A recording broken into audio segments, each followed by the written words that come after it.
Hi, welcome back to EST Online. So we have a short mini series on newspaper headlines. First, we're going to look at past tense. Newspaper headlines are somewhat unique. Newspaper headlines don't like to use the past tense. So instead, they make it present tense. If we said the Prime Minister went to France, we're simply going to change it to Prime Minister goes to France. We take the past verb and we turn it into a present verb. So this mini-series is designed to help you better understand newspaper headlines. They can sometimes be confusing in English. So watch out for that.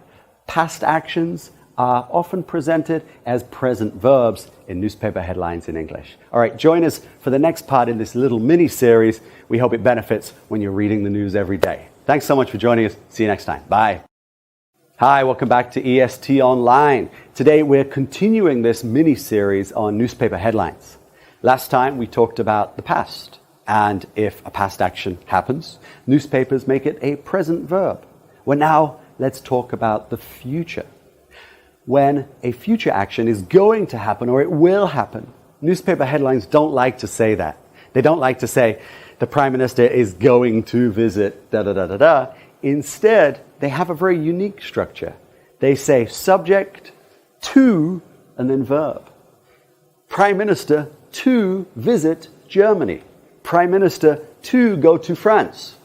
So that's not correctly spoken English. But newspaper headlines have a special artistic license and they can break some of these rules. So be careful not to repeat that mistake when you read a newspaper headline. You don't want to say to somebody, yeah, I read some interesting news about the Prime Minister to go to France. You want to translate it back into spoken English. I read some interesting news about how the Prime Minister is going to go to France. That's much better. So watch out for that and join us in the next mini part of this series. Thanks so much. Bye. Hi, welcome back to EST Online. You're joining us for the headline mini-series, the newspaper headline mini-series. So far, we've talked about past actions and future actions. Well, newspaper headlines also break other rules. Newspaper headlines do not like articles like a or an or the. They often cut these words. You might not find them in newspaper articles. So using our examples from previous videos, the Prime Minister is going to go to the United States.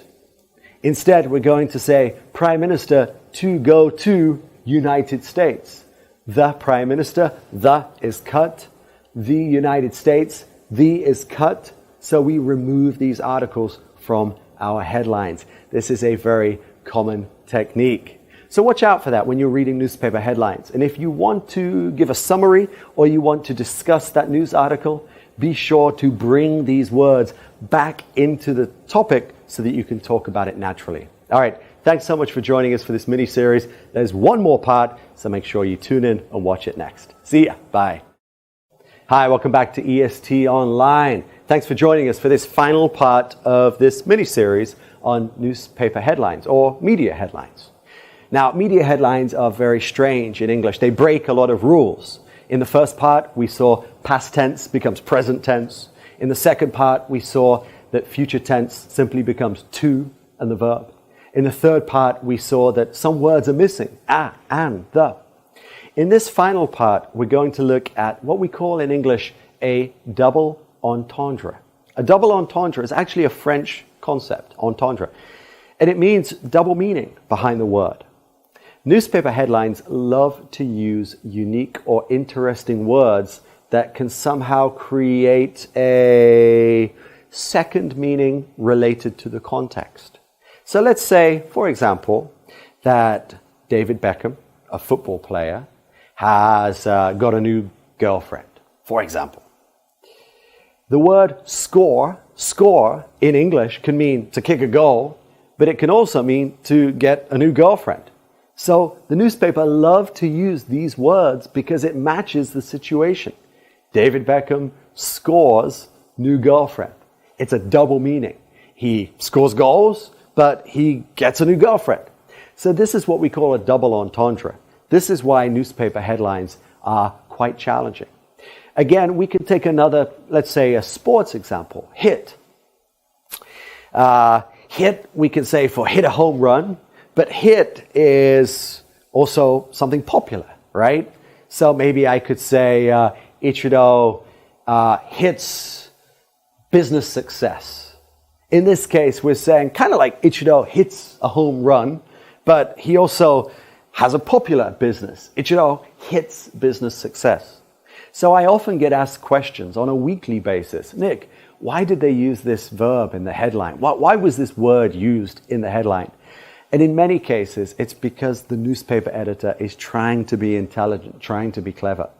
You can often find this more in more reasonably priced newspapers. So when you go to the United States or the UK, if you find some of the casual newspapers, you're going to see this happening more commonly. So just be careful about that. If you stay with the more expensive newspapers or the business newspapers, it's less common, but you still might find it. Thanks so much for joining this mini-series. We hope you enjoyed it on newspaper headlines. It's always challenging, but make sure you're reading a little news article every day, 5-10 minutes. It's a great way to stay with the progress of your English. Thanks so much for joining us. We'll see you next time. Bye.